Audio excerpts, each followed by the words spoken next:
The list of Sumerian kings describes how a group of enlightened beings descended from heaven to rule the earth. The total time of his domination, 242,000 years ago. How is that possible?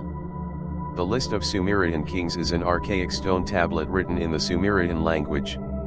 It gives us the names and periods of reign of the kings of Sumer, a region that encompassed the space now occupied by southern Iraq.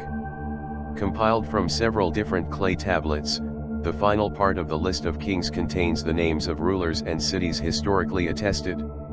To the community of forbidden history, the first kings not tested on the list present greater interest.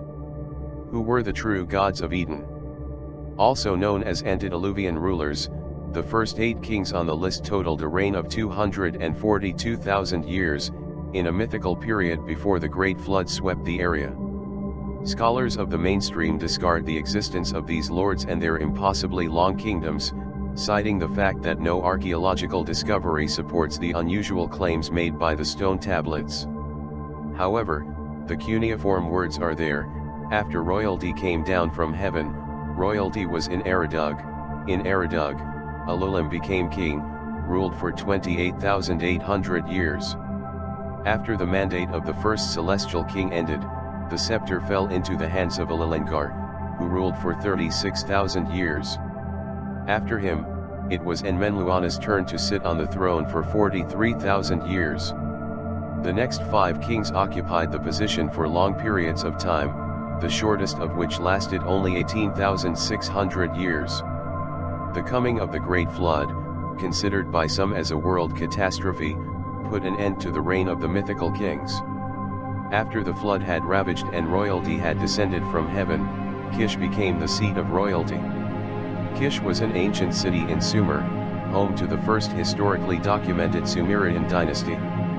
The kings of this dynasty had shorter realms than the previous ones, but they still extended far beyond the life expectancy of a human being in those days.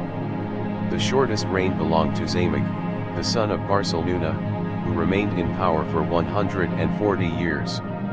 For a long time, historians agreed that these impossible deadlines were the result of fiction. Their reigns and facts were hyperbolized to increase the meaning of the ancient Sumerians in the eyes of neighboring peoples. By documenting their extremely ancient history, they could place a legitimate claim to govern the lands. But most historians reject the existence of the Anunnaki, the sons of Anu. They also came down from heaven to fulfill their own agenda on Earth. These beings had mastered space travel, and although it is said that they came here from the 12th planet, Nibiru, their place of origin could have been in another part of the galaxy. We do not know with certainty how man came to this planet. Perhaps it is the product of evolution and natural selection. But if human beings were created by someone, there is room for the Anunnaki Genesis theory, which states that man took his first breath in the laboratories of the Anunnaki Enki and Ninmah geneticists.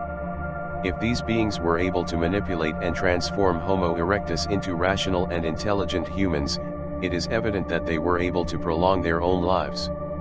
This could mean that the longevity of the reigns in the Sumerian kings list could be interpreted as a reality rather than a metaphor.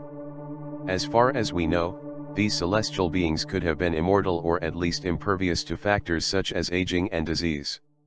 If they handled enough power to be considered gods, it is logical that they were immune to the problems that end with our short lives. There is always the possibility that we look for answers in the wrong places, and the list of Sumerian kings is half fable, half done. But in the middle of this controversial topic, one thing is certain: the history of our planet is strange.